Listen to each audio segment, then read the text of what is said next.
etapa de maduración del amor, hay otros amores que son más santos que ese, o más profundos, o más auténticos, o más verdaderos que un simple enamoramiento. Quizás este es más notorio, ¿no? Porque, bueno, hay más abrazos, más caricias, más florcitas, ¿no? Pero quizás hay otro modo de amar en esta etapa de maduración que es mucho más hondo, mucho más profundo que el amor primero, que esa intensidad del sentido amoroso de la primera etapa del matrimonio. Pero bueno, como digo, hay rasgos que permanecen.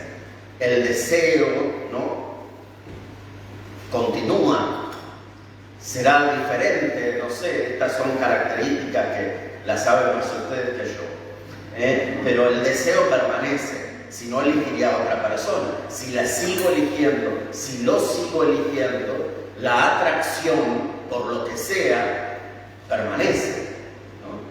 Digamos que he descubierto algo en el otro que me atrae, desde su forma de ser, desde sus características personales, desde el contacto, la atracción física, lo que fuere, ¿no? Siempre hay algún rasgo que permanece. Este positivo, que es el deseo, y otras veces también permanecen otros más negativos, como es la inmadurez. Si hablamos de una etapa de maduración del amor, podemos decir que hay rasgos de inmadurez en esta primera etapa del amor, que muchas veces persisten a lo largo del tiempo y que es bueno superarlo, ¿no? Por ejemplo, el querer dominar al otro, que es una etapa inmadura de este primer amor. Hay como inseguridad, ¿no? Y entonces, bueno, pueden aparecer incluso los celos, ¿no? Este deseo de poseerlo, de que es mío, de que es mía, o no haber superado el egoísmo propio de esta etapa, ¿no? Que estoy como teniendo que aprender. Y aquí hay un trabajo espiritual para el amor conyugal. Tengo que aprender a superar el egoísmo, de que no es porque me siento yo bien, ¿no?, sino porque estamos juntos, ¿no?, construyendo una unidad, que somos diversos pero no desiguales. Por lo tanto, bueno, hay que ver esto y trabajarlo. Por ejemplo, uno desde afuera se da cuenta, cuando ve un matrimonio, de quién es el que domina más en esa pareja. Se les nota, les aviso. Se les nota, ¿no? ¿Quién es la que manda o el que manda ahí? La mujer. No, no siempre. No siempre. Pero sí, a veces sí. Está como... Veía un videíto. Habla por vos, un videíto en las redes que aparecía. Bueno, un videito de esos que hacen, un matrimonio que hace un videito. Entonces, bueno, ella decía que quería comer carne y él que quería comer sushi. Y entonces, bueno, dice, para ver qué vamos a comer, hicieron un piedra, papel, tijera. Piedra, papel, tijera, ganó él. Y en la otra escena están los dos comiendo carne. Bueno, esto, ¿no? Cómo superar esas etapas, ¿no?, egoístas, esas etapas individualistas, y bueno, y este no dominio sobre el otro, y cómo pasar, y esto a veces aparece en todas las etapas y siempre lo debemos revisar, cómo pasar de una espiritualidad individual a una espiritualidad conyugal. Sobre todo cuando ya se tenía experiencia de vida de fe, de vida cristiana, cuando ya se venía trabajando en la propia vida espiritual, ¿no? ¿Cómo pasar de eso, de lo que yo hacía solo, en mi vínculo con Dios, ahora a no pensar solo en una espiritualidad individual, sino en una espiritualidad conyugal? Como pensar en una santidad personal a una santidad conyugal. No es fácil hacer ese paso, ¿no? o vivir esa realidad.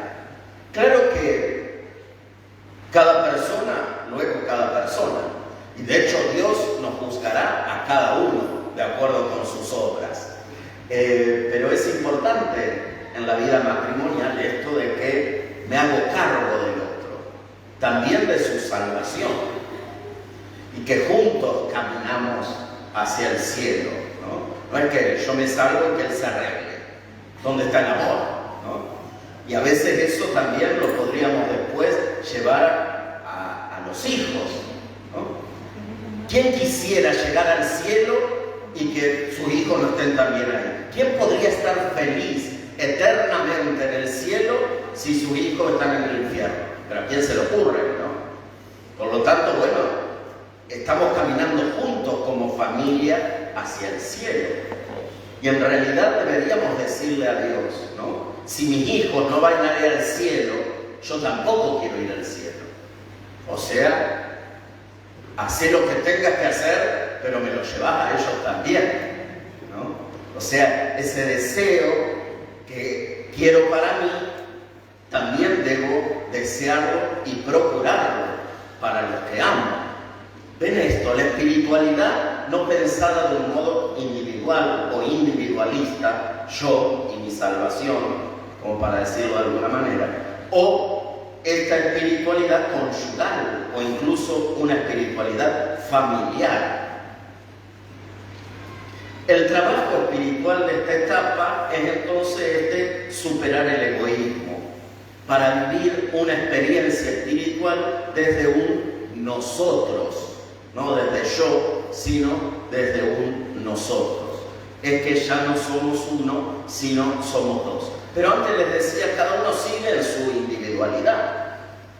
Y Dios nos juzgará a cada uno, ¿no? Pero cada uno sigue en su individualidad. Y lógicamente, el camino de fe de cada uno es muy personal también. Y Dios también se relaciona de un modo personal e íntimo con cada uno. No siempre podemos caminar iguales, porque tenemos características distintas. Ser varón y mujer nos hace diferentes. Y entonces nuestra relación o vínculo con Dios es distinto, ¿no? Y entonces habrá modo de expresar la fe que a veces es diferente. Y bueno, no sé, a lo mejor a la mujer le gustan los cantos carismáticos y a él no le gusta andar bailando allá en la iglesia, ¿no? Pero eso no debe ser algo para vivir de modo individualista la espiritualidad, sino para enriquecerse mutuamente. O sea, todo lo que uno recibe personalmente, como gracia, como don de Dios, como crecimiento y maduración de la fe, siempre lo tengo que llevar a mi matrimonio, lo tengo que llevar a mi familia. Todo ese crecimiento espiritual que uno puede tener personal, porque a veces puede haber diferencias y uno estar más crecido que el otro, porque bueno, no sé, es un misterio cada persona. Algunos como que más fácilmente abren su corazón y a otros les cuesta más. Otros se sienten más identificados con los modos de espiritualidad que hoy ofrece la iglesia, y otros no tanto, como les digo, les cuesta más. Y no está mal. Por eso hay tanta diversidad en la iglesia, para que cada uno elija lo que le hace crecer, donde se siente más identificado, donde le ayuda más a crecer en su vida espiritual. Pero si están estos momentos individuales, siempre tienen que ser para que vuelvan a la familia. En realidad es para que me hagan mejor esposo, mejor esposa, mejor padre, mejor madre. No es que, ay, canté feliz, contento, la paz del Señor, llego a mi casa sobre el diablo. No, en realidad es para eso, para que me convierta en mejor cristiano y por lo tanto para cumplir o vivir mejor mi vocación matrimonial, mi vocación familiar. Entonces, bueno, todo el crecimiento personal lo tengo que volcar ahí.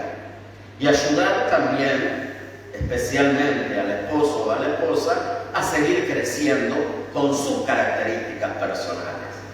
Entonces, a veces uno, en esta imposición, quiere imponer al otro su espiritualidad. Tenemos que rezar el rosario todos los días. No quiero, no sé, no me gusta, me distraigo. Bueno, veremos qué, cómo, ¿no? Tal vez lo tenga que ayudar a descubrir el valor. Bueno, no querer rezar el rosario y me enojo. Ya no le hablo 3 días. Pero ¿quién se lo ocurre?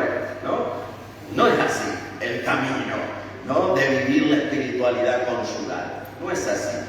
En todo caso, le tendré que hacer descubrir lo valioso que para mí es rezar el rosario. Y si vieras qué lindo, bueno, si lo quiero convencer o la quiero convencer, tengo mis estrategias, ¿o no? Cada uno tiene sus caminos, ¿no? Para llevarlo por donde uno quiere. Pero en realidad es poder compartir lo que descubrí como bueno para mí, en la medida en que el otro también quiere recibirlo o aceptarlo, pero hay que reconciliarse con las diferencias. Y esto también es propio de esta primera etapa, quizás también el comienzo de una segunda etapa, tiene esto, ¿no? Cuando nos encontramos con los límites del otro. Me encuentro con los límites del otro. Muy linda, pero hay días que se levantan. Yo no lo sabía. Y claro, porque antes a lo mejor no dormíamos juntos, pero ahora me doy cuenta, ¿no? Claro, cuando nos encontramos venía toda ya feliz, maquillada y perfumada, pero resulta que cuando se levanta los viernes a la mañana, está hecha una diabla, de mala y enojada, ¿no? Bueno, o al revés, ¿no? Entonces, bueno, encontramos esos límites. Y dice, mirá qué egoísta que era. Este que me quería bajar la luna, ahora, no, todo para él. Yo soy la sirvienta, ¿no? Todo es para la mano, ¿no? Entonces esto, ir como aceptando esos límites, que pueden traer sus crisis también, ¿no? Como que se te van cayendo las máscaras. El enamoramiento muchas veces oculta la verdad profunda de cada persona. Y ahora tendré que aceptar desde esos límites para ayudarnos a crecer mutuamente. Porque así como los veo en el otro, yo también tengo los míos. Por lo tanto, no puedo caer en aquello de ver la paja en el ojo ajeno cuando yo tengo una viga en el mío.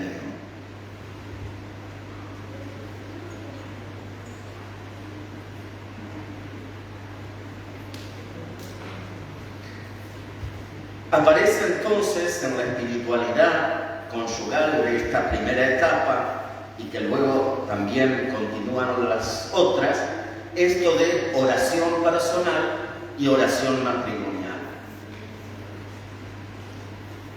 Cada familia es un mundo y por lo tanto cada matrimonio también. La oración personal, que como decíamos puede estar, enriquece mucho, va a redundar en bien del matrimonio y de la familia.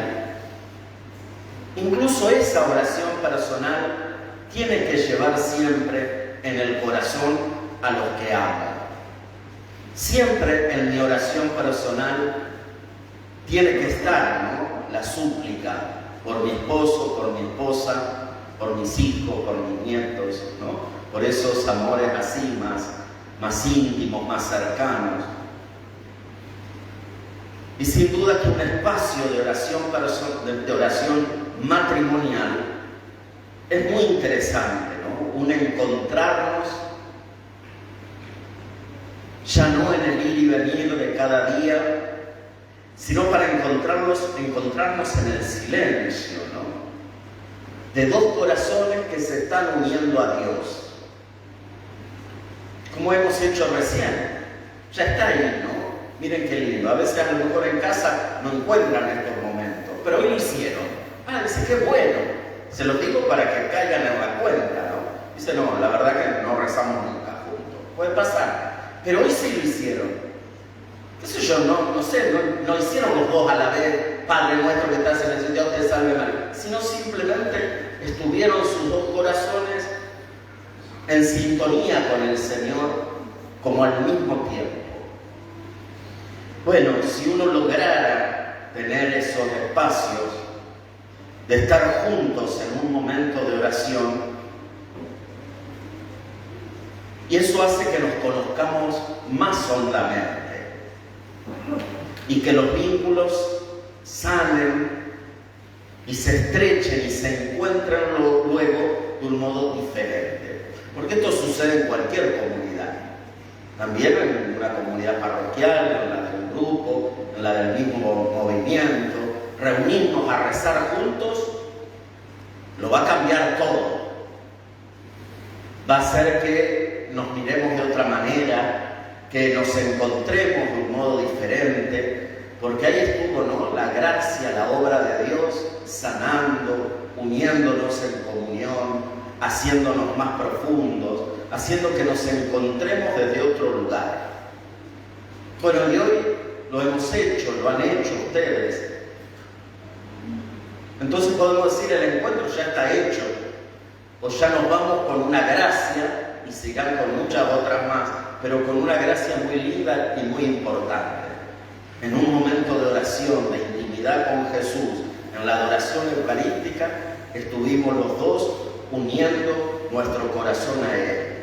Y por lo tanto, uniéndose en Él nuestros corazones, por la gracia del matrimonio que nos hizo uno. A la vez pienso que Dios hace eso, ¿no?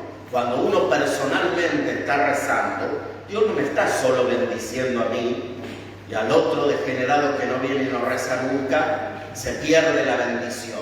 Bueno, que se joda, ¿no? Por ateo. No, mientras yo estoy, también Él está siendo bendecido en mí, porque Él y yo somos un solo corazón. Entonces, toda esa oración individual, personal, también redunda en bien del otro. O sea, cuánto bien podemos hacer a nuestro esposo o a nuestra esposa desde nuestra oración personal.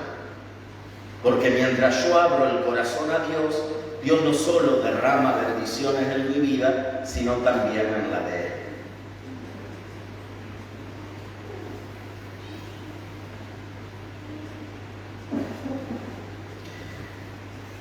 Dentro de la espiritualidad conyugal, frente a la realidad, por ejemplo, del pecado, es muy importante empezar a detenerse a ver aquellas cosas que dañan la unión, la relación de amor.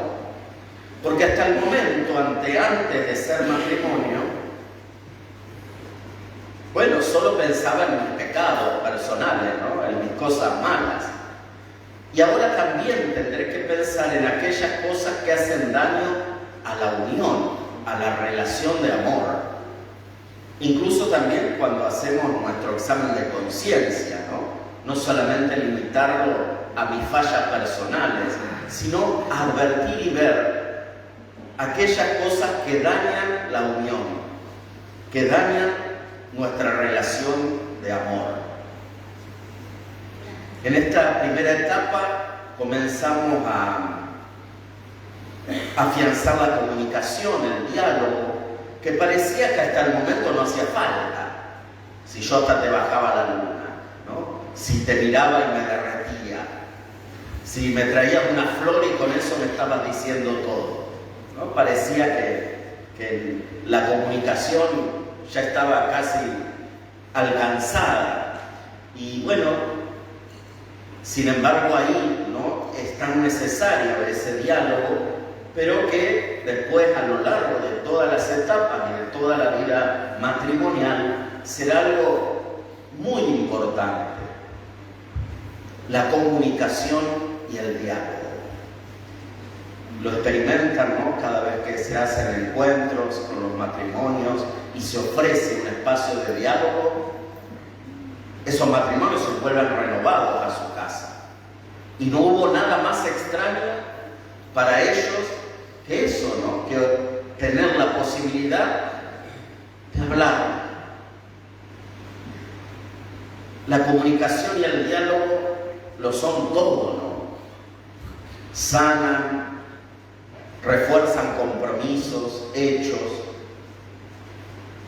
despiertan mayor ternura y comprensión hacia el otro, dialogar, ¿no?, la comunicación. A la vez, en esta primera etapa ya se puede ir viendo para después seguir viviéndolo y profundizándolo en las demás, el ir trabajando la conciencia vocacional, que ha habido un plan de amor de Dios para nosotros, que estoy respondiendo a un llamado, o sea, algo en lo cual hay una promesa de felicidad, porque en el fondo la conciencia vocacional es eso, ¿no? De que hay un proyecto de vida que contiene una promesa de felicidad. Y la vida matrimonial tiene esto, ¿no? Contiene en sí una promesa de felicidad. Por eso es una vocación. Una promesa de plenitud que el ser humano puede alcanzar respondiendo a esta vocación si Dios lo llama. Por lo tanto, vivir la conciencia vocacional de que hay un plan de amor de Dios para mí, para ella y yo, para él y yo.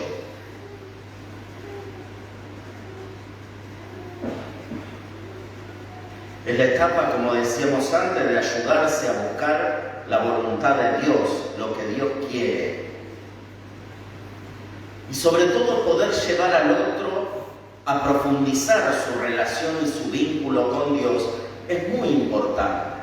Porque dentro de este superar el egoísmo y de querer poseer a la otra persona como si fuera mía, en realidad la otra persona es de Dios, no es mía. Y yo no soy, triste noticia, yo no soy como esposo o como esposa quien va a colmar plenamente su corazón. Solo Dios puede colmar plenamente el corazón humano. Por lo tanto, el mayor bien que puedo hacerle a él o a ella es ayudarle a encontrarse con el que de veras puede colmar los deseos más hondos y profundos de su corazón. Por eso, luego en las otras etapas, cuando el amor va madurando, vamos a ver que se nos va a exigir un despojo interior, de correrme de ese centro que yo creo que soy de la vida del otro, para que el centro de la vida del otro pueda ser Dios. Esa exigencia de despojo interior, que por ejemplo la vida a veces hace que se viva si viene la experiencia de la viudez. Allí ya no está el otro, ya no está el que te colma sin medida. ¿Y con qué me encuentro? Con la nada mismo. Me tengo que ir con él. Y no. Por eso es muy importante que antes de que llegue ese momento, yo ya pude haber hecho este proceso de maduración del despojo interior, para que el que llena plenamente mi vida en el centro de mi ser es Dios, y el que llene y complete y perfeccione la vida de Él sea Dios. Que yo no pretenda estar en el lugar de Dios en la vida de mi esposo o de mi esposa. Que le ayude a que descubra que lo que verdaderamente necesita su corazón, el que lo hará plenamente feliz, solo será Él.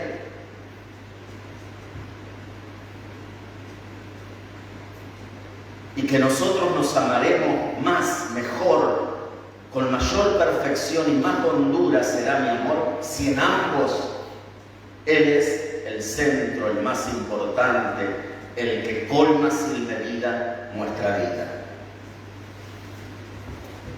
Ya puedo cargar. Vamos a la segunda etapa. ¿Ven cómo rasgos de la espiritualidad conyugal de esa primera etapa sigue, ¿no? Quienes tienen ya han pasado esa etapa del enamoramiento, de esos primeros años, se dan cuenta de que hay muchas de estas cosas que tenemos que seguir elaborando y trabajando en nuestra vida. La segunda etapa la habíamos descrito con este título: descubrimiento que amar es mucho más que sentir que se ama. descubrimiento de que amar es mucho más que sentir que se ama. Es que siento el amor acá, ¿no? En el corazón. Antes decía, ya deseaba verla, deseaba encontrarla y el corazón me latía más fuerte hasta que se produjera ese encuentro. Y hoy es, ya viniste. Bueno, y ahí entonces, ¿qué sucede? Parecería como que ya no la necesito tanto, que no lo necesito tanto. Bueno, hay que ir ahí descubriendo que amar es mucho más que sentir que se ama. Por lo tanto, no lo veamos como una falta de amor. Eso de ya no necesitar tanto su presencia o que no me lata el corazón mientras está aquí. A veces ahí bastaría que ver qué pasa si se enferma. ¿Qué siento en ese momento? Si no me importa nada, bueno, ya estamos hablando de otro tema, ¿no? Pero si ya vislumbrar que puedo perderlo me mueve interiormente, ¿no? Y más aún si siento que preferiría yo estar sufriendo en lugar de él o de ella, bueno, el amor ya ha avanzado más, ¿no? Ya ha ido a la tercera etapa, que es el don de sí, que es esta espiritualidad martirial que también la vida matrimonial nos exige, ¿no? Por eso, a veces a por momentos, o a esta, prefiero tenerlo lejos. Eso no quiere decir, ¿no?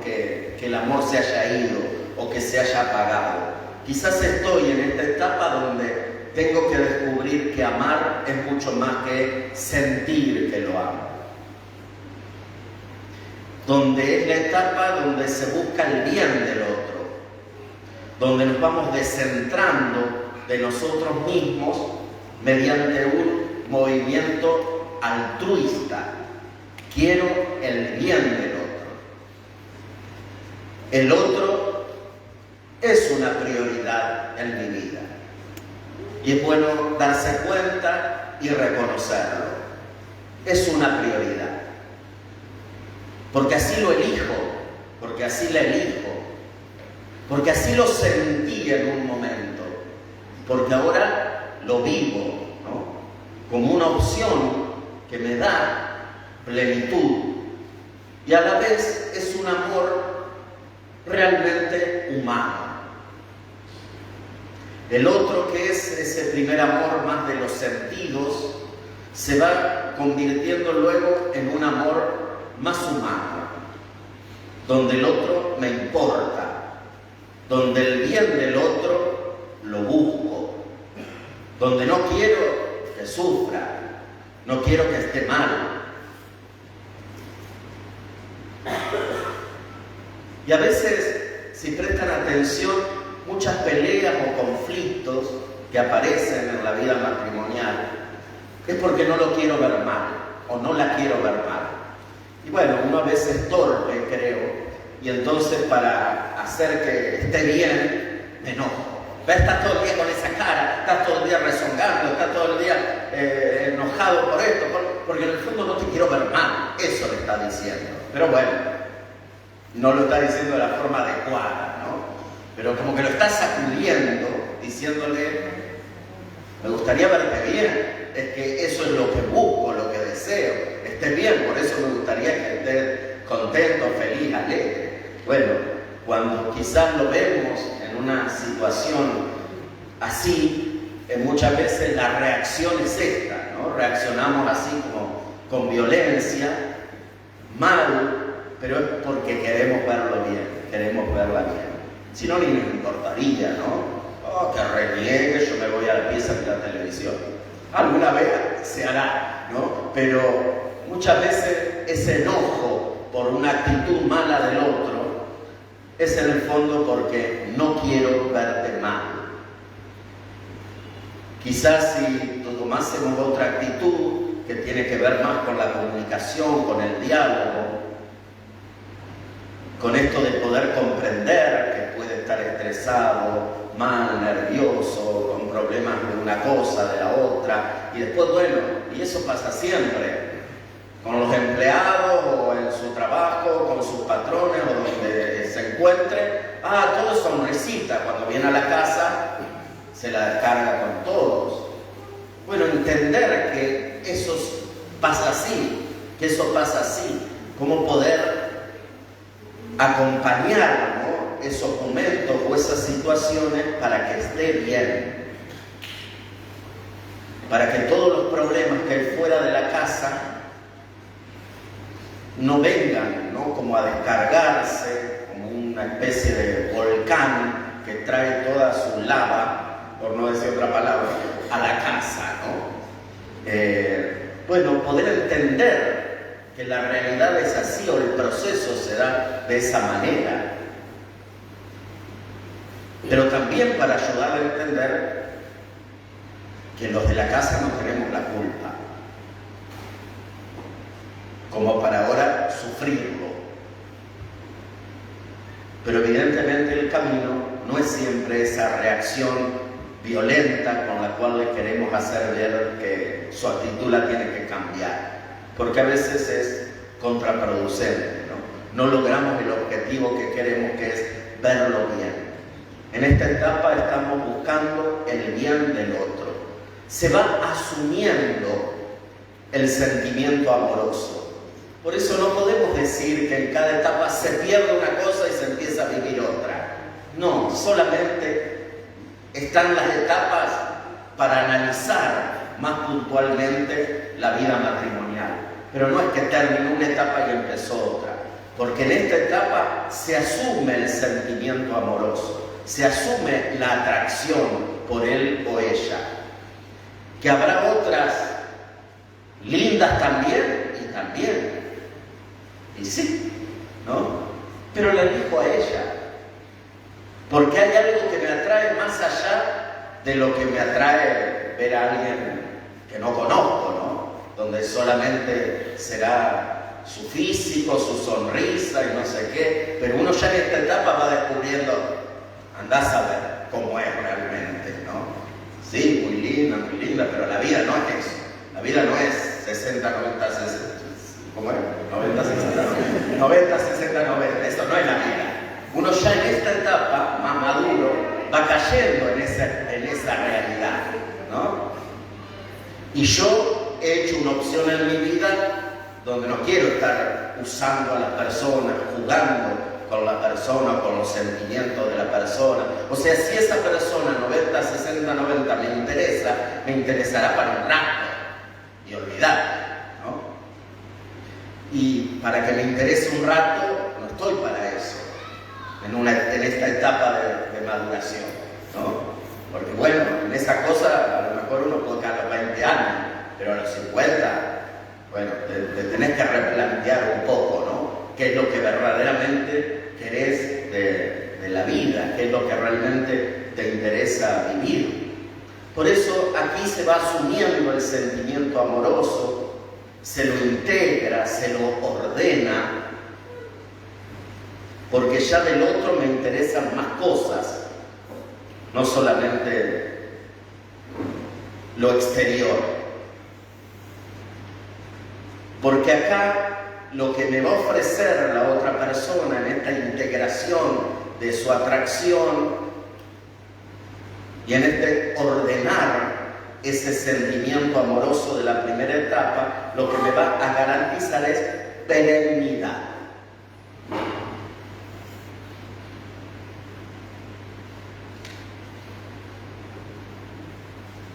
Y esto, bueno, se lo puede descubrir en esta etapa, ¿no? ¿Quién me va a aguantar como ella me aguantó? ¿No? ¿Quién me va a aguantar como él me aguantó? Que no se trata, digo en estos términos que son los habituales en los que hablamos. Si uno hila más finito, no se trata de aguantar. Bueno, ustedes entiendan. Lo digo también para que no se duerman, ¿no? Hoy estos ejemplos y este modo habitual que uno tiene para hablar, ¿no? Pero bueno, ahí me está ofreciendo perennidad. que va a estar conmigo en las buenas y en las malas, como ha estado hasta ahora. Y eso es maravilloso, ¿no? Quizá ustedes no caen en la cuenta plenamente de lo que significa eso. Que alguien me dé garantía de perennidad. Llega un momento en la etapa de la vida matrimonial donde la otra persona me garantiza eso. Y eso tiene que ser, creo que en esa base puede estar el compromiso de fidelidad. Si alguien me está garantizando con sus actos perennidad, esto es, que va a estar conmigo en las buenas y en las malas, que no solamente fue el día del matrimonio, ¿no? Quiere recibirla por esposa en la prosperidad y en la adversidad, en la angustia. Sí quiero, mientras se le cayó una lágrima, que ya no es eso, sino que es la encarnación de aquel consentimiento matrimonial. Si alguien me está garantizando vitalmente que va a estar conmigo en lo que sea, entonces yo no puedo estar jugándole trampas. Entonces, bueno, como que también, ¿no? La fidelidad tiene que pasar por ahí. No puedo ser tan guacho, o tan guacho, porque hay de todo. ¿No? Porque hay alguien, y esto es un montón, hay alguien que me está garantizando perennidad, que me da garantía de perennidad, que va a estar conmigo en todas, que no se va a borrar cuando yo esté enfermo o enferma, que no se va a borrar, que va a estar conmigo, que si me tienen que internar va a ser el primero o la primera que se va a quedar la noche entera. Y tantas otras, ¿no?, situaciones. Lo repito y les dejo estos silencios porque creo que falta mucho tomar conciencia de lo grande que es que alguien me ofrezca garantía de perennidad. En este mundo donde todo es tan efímero, ¿no? Donde todo es toco y me voy. Y cuánto nos deshumaniza eso a los seres humanos, que tenemos necesidad de que alguien garantice perennidad. Bueno, pero todo esto todavía no es la cima de la vida matrimonial. No es la cima de la vida matrimonial. Por eso es una etapa esta donde el amor se va a ir purificando. También en esos momentos de dolor compartido, el amor que ahora se va a sostener también desde la oración y se va a manifestar más fuerte que la muerte, porque en esta etapa aparecen las crisis y los problemas, donde si no nos sostenemos y la luchamos juntos, perdemos los dos, o la familia, ¿no? Cuando las situaciones difíciles, en lugar de desunirnos, van a ser la ocasión de que nos unamos más para salir adelante. Por eso lo maravilloso de la vida matrimonial en esos momentos es que los dos, cuando los dos tiramos para el mismo lado, ¿no? Está el carro ahí, estancado en el barro de la enfermedad, del dolor, de la pérdida de seres queridos, de lo que fuere, y entonces entre los dos tiramos y el carro sale del barro. Por eso es la etapa del amor que se hace más maduro, y una imagen del amor más maduro puede ser esto: los dos tiramos del mismo carro.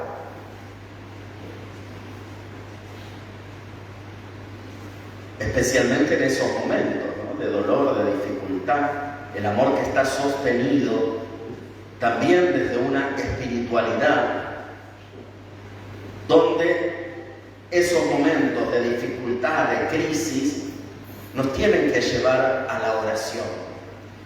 y que es más fácil, ¿no?, en esos momentos que uno sienta el impulso a rezar. A veces hay problemas, no sé, con los hijos, con los nietos. ¿Y qué hacemos? Recemos. Que sea lo primero que se nos ocurra. Y yo creo que cualquiera accede, ¿no? Si tu nieto tiene una enfermedad o ha tenido un accidente, que los dos, digamos, recemos, bueno, lo vamos a hacer, porque somos capaces de hacer cualquier cosa, ¿no?, por la persona que amamos. Entonces, bueno, ahí también tendremos que descubrir la fuerza de la oración juntos en esos momentos, como en otros, incluso hasta en situaciones que parecen de menor calidad, pero que hacen a la vida y no son menores, como pueden ser las situaciones económicas, ¿no?, la falta de trabajo, o que la plata no alcance, o tantas cosas, ¿no? Recemos, ¿no? Eso también va a traer paz, porque esas situaciones nos ponen nerviosos, ¿no? Y entonces, bueno, genera pasiones que pueden empezar conflictos, precisamente porque estamos mal, por cuestiones materiales, económicas. Recemos, ¿no? La divina providencia es capaz de responder. Dios no deja solo a sus hijos. Recemos juntos, ¿no? Bueno, por eso digo, como que la oración puede llegar aquí a tener más significado, porque estamos frente a situaciones en las cuales estamos necesitando a Dios, porque ya sabemos que solos no vamos a poder. Entonces no es la oración la otra más romántica, recemos juntos, qué lindo, ¿no?, tomaditos de la mano mirando las estrellas, que es muy lindo, que si eso se logra hacer en esa etapa, que está común, que no, yo lo digo y parece que suena como despectivo, como lo estoy diciendo, pero no, pero es una oración así más romántica, ¿no? Pero si esa se dio así, en esta va a ser más fácil reunirnos a rezar con fuerza, ¿no?, para pedir por situaciones difíciles de la familia, del matrimonio, ¿no? Pero va a ser también esta etapa una etapa donde descubrir esa fuerza de la oración. Y aquí ya el amor será un amor más testimonial, o sea, un amor que no queda solo para nosotros, para disfrutarnos, sino un amor que se convierte en testimonio para los hijos primero, para la comunidad, para otras familias. Por eso es aquí donde se va configurando el apostolado familiar. O sea, el pensar en el bien que podemos hacernos no solo a nosotros, sino a otras familias. Porque ya ha pasado mucha agua bajo el puente, porque tenemos experiencias. Yo siempre pienso, ¿no?, cuando se hacen encuentros de matrimonio, que está bien, haya matrimonios preparados doctrinalmente, muy bueno, lógico y necesario. Pero que también haya otros matrimonios que a lo mejor, bueno, no son tan intelectuales en las cuestiones de la fe, que no se saben de pe a pa el catecismo, pero han vivido. Y eso es muy importante también, ¿no?, que tienen calle, que han recorrido, ¿no?, que no es teoría, sino que es desde la práctica, que han pasado estas etapas, a veces con muchas dificultades, y ahora acompañan a otras familias, a otros matrimonios o a los que recién inician. Yo creo que ayudan mucho a bajar los pies a la tierra, ¿no?, a que uno no hable de cosas así como demasiado, ni siquiera son elevadas, ¿no?, sino como espiritualoides, y no de cosas encarnadas en la realidad compleja de la vida matrimonial y familiar. Entonces, bueno, el amor testimonial, ya nos abrimos, no es solamente nosotros dos y nuestra familia, nosotros dos y los hijos, nos abrimos a la comunidad, a las otras familias, tener esa predisposición.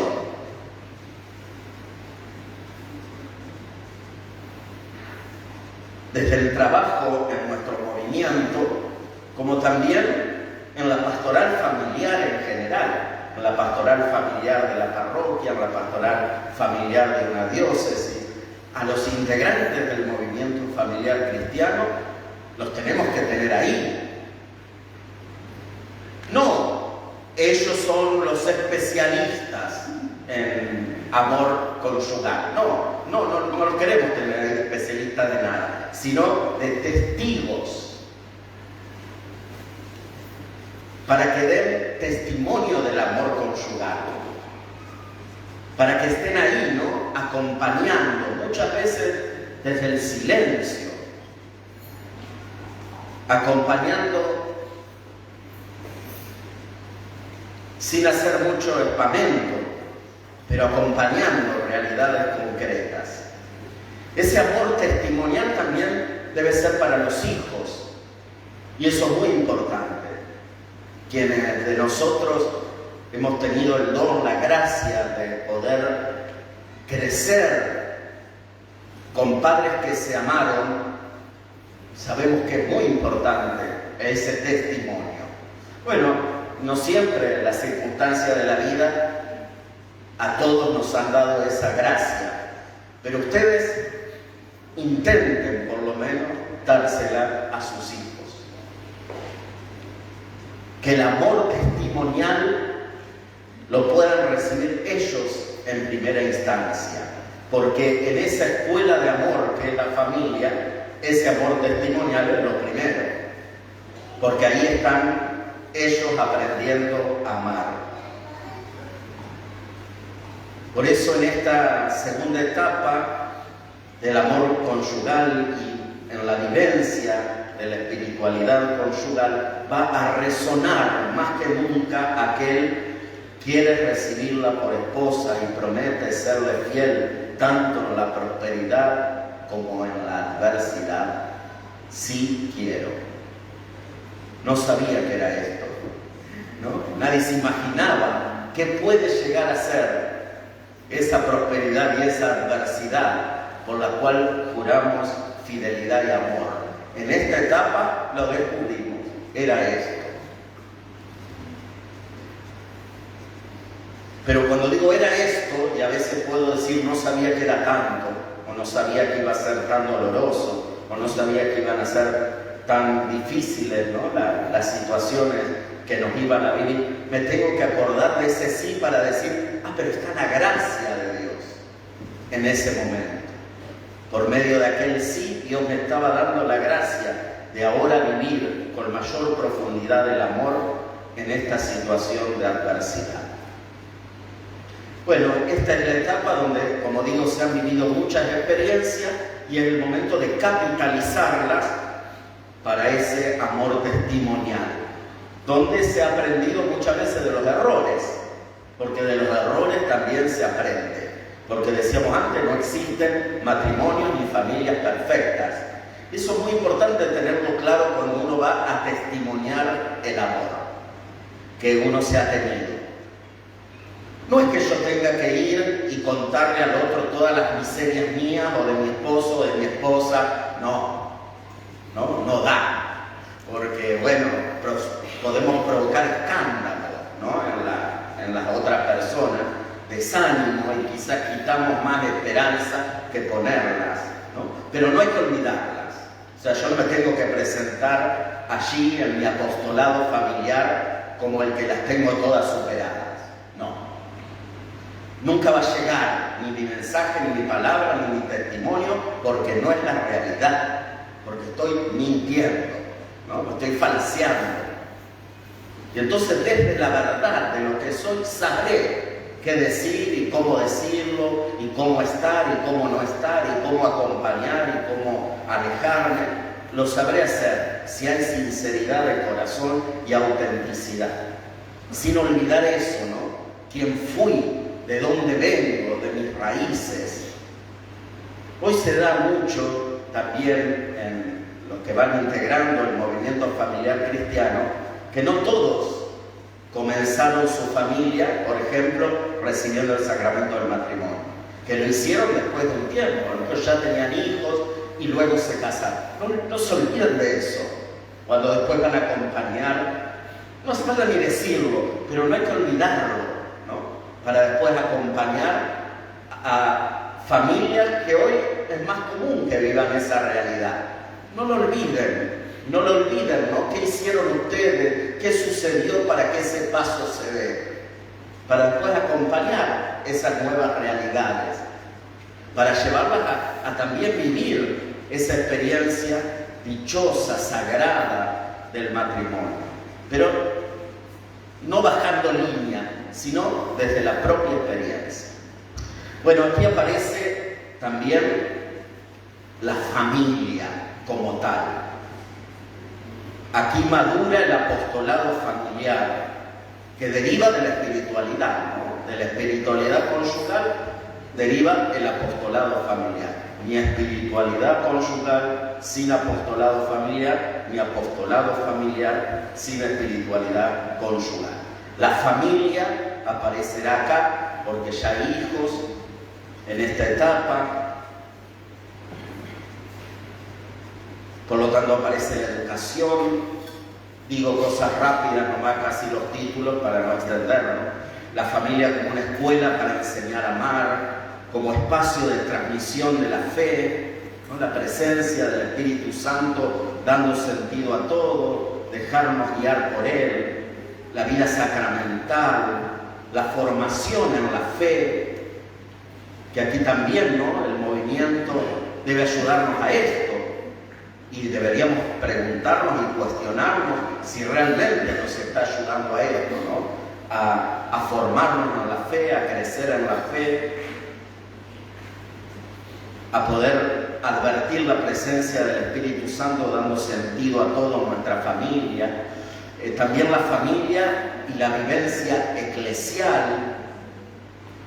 Aquí también le estamos ayudando desde la familia como pequeña iglesia a vivir la experiencia de fe a los hijos, pero también ayudarles a vivir una vivencia eclesial. Y hay algo que a veces yo advierto en los matrimonios de nuestro movimiento, por ejemplo, que a veces la experiencia eclesial que sus hijos vivencian del movimiento, o a veces de la vida parroquial, son los chismes de pasillo que llevamos al hogar. Y eso no es bueno para la vivencia eclesial de sus hijos, que ellos estén al tanto y que lo único que nosotros hablemos cuando volvamos de este encuentro es, digo, chisme como para decir algo, ¿no? Decir, y entonces, ¿viste fulano? ¿Viste mengano? ¿Viste lo que hicieron?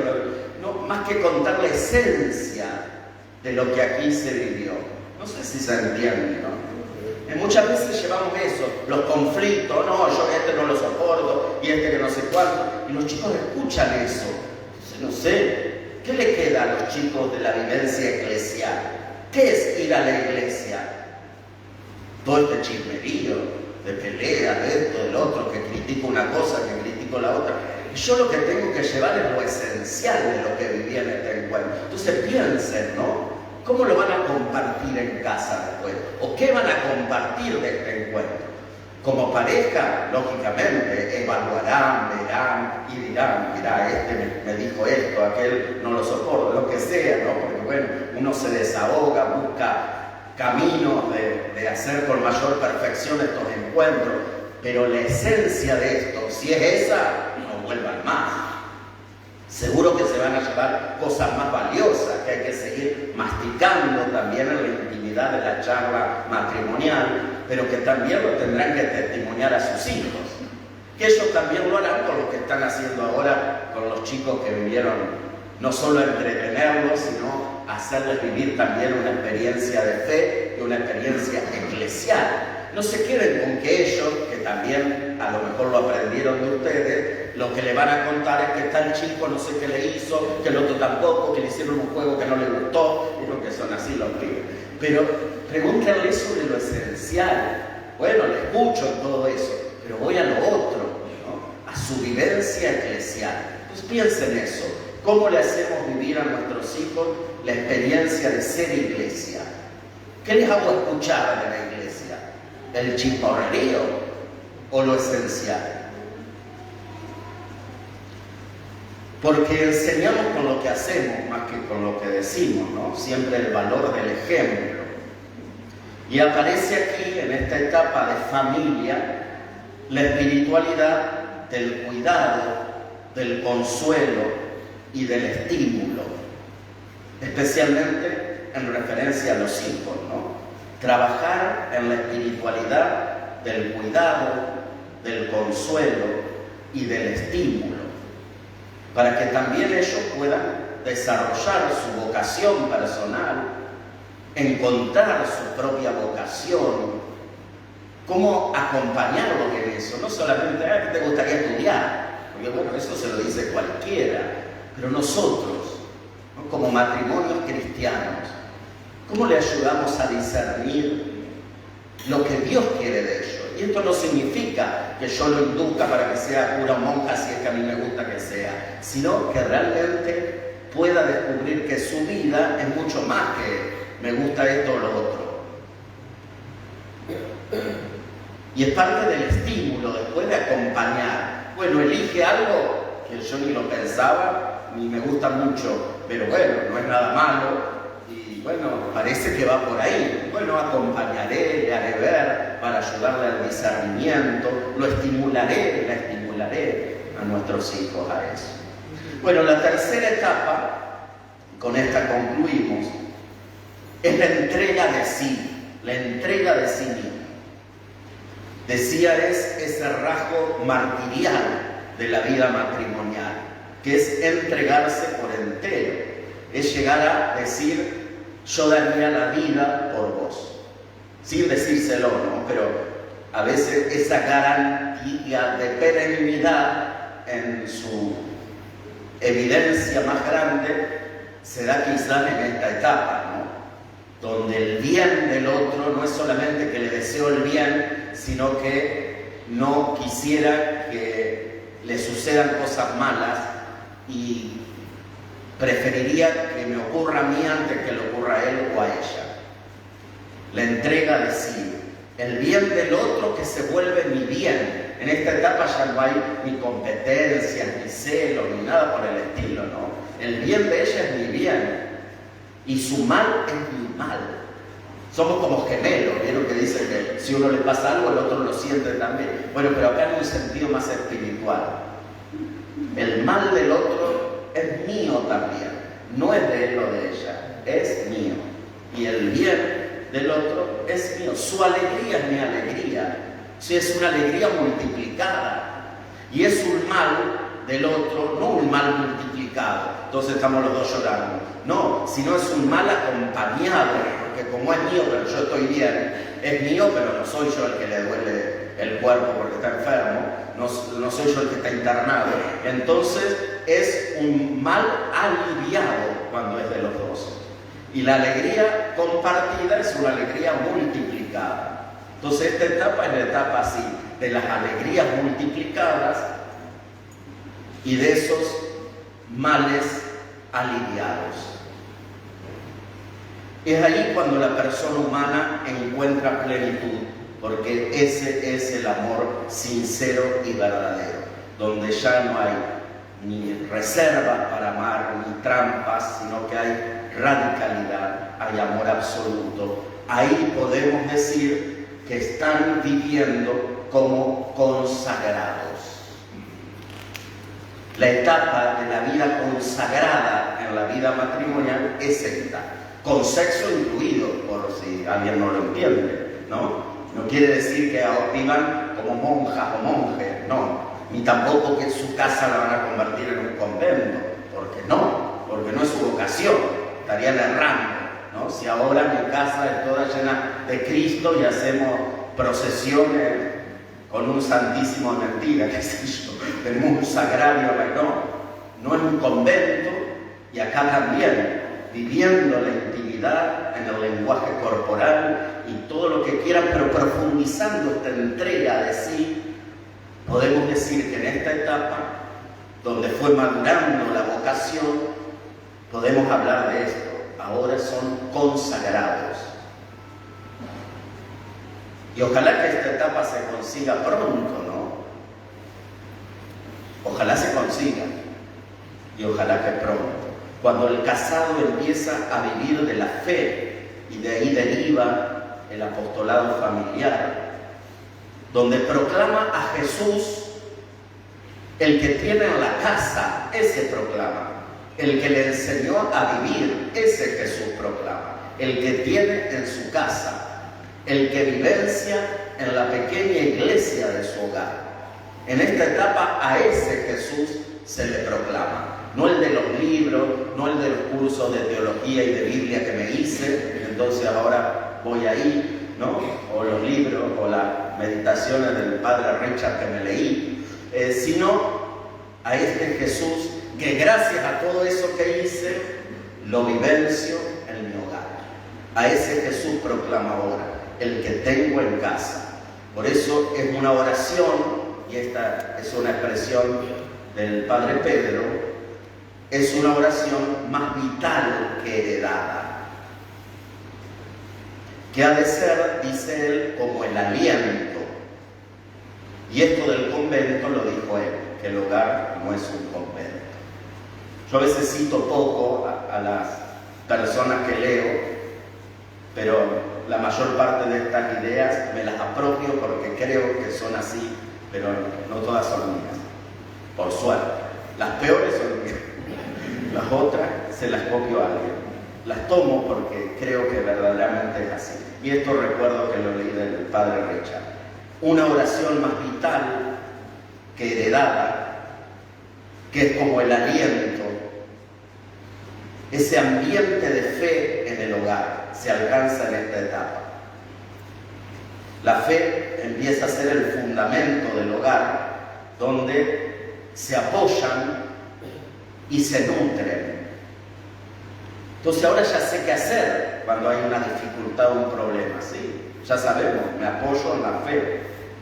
Ya surge, ¿no? Naturalmente, espontáneamente, porque eso hemos hecho con esfuerzo en otras etapas y ahora ya es parte de lo que somos, de lo que es nuestra familia, de lo que somos como matrimonio, y allí nos vamos a nutrir permanentemente. Ya ahora sabemos qué significa esto de pasar de la mesa eucarística a la mesa del hogar, y sentimos que es casi lo mismo, porque es encuentro, es fraternidad, es comunión, es compartir lo que somos y tenemos, es alimentarnos de un mismo pan, que no es los ravioles del domingo solamente, sino el amor, donde ya no importa si son ravioles o una taza de mate cocido con pan. Ya sabemos qué es esto, ¿no? De pasar de la mesa de la Eucaristía a la mesa del hogar. Y el apostolado, ya visto desde esa ley de proximidad, donde me acerco a la realidad del otro, no para dar lo que yo tengo ganas, sino para atender a la necesidad concreta, especialmente de otras familias. Bueno, y quiero terminar con la oración de bendición que aparece en el ritual del sacramento del matrimonio, porque creo que ilustra muy bien lo que es la espiritualidad conyugal en todas las etapas. Y por eso se las quiero dejar ahora a ustedes, como bendición también para sus vidas. Unan entonces cada matrimonio sus corazones, si quieren sus manos, libremente, ¿no? Pero unir corazón con corazón para poder recibir de Dios esta bendición que expresa esa espiritualidad con la cual vivimos la vocación conyugal. Padre Santo, Creador del universo, tú hiciste al varón y a la mujer, los creaste a tu imagen y quisiste bendecir su unión.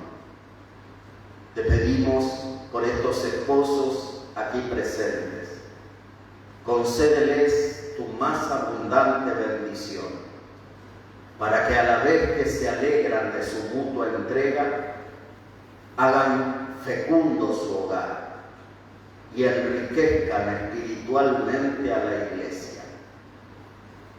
Que te alaben cuando estén alegres y te busquen cuando estén afligidos.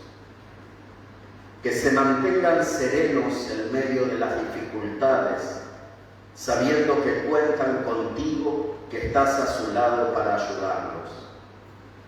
Que te invoquen en las celebraciones litúrgicas, sean tus testigos en el mundo, y después de una vida larga y feliz, en compañía de sus amigos, lleguen a tu reino eterno.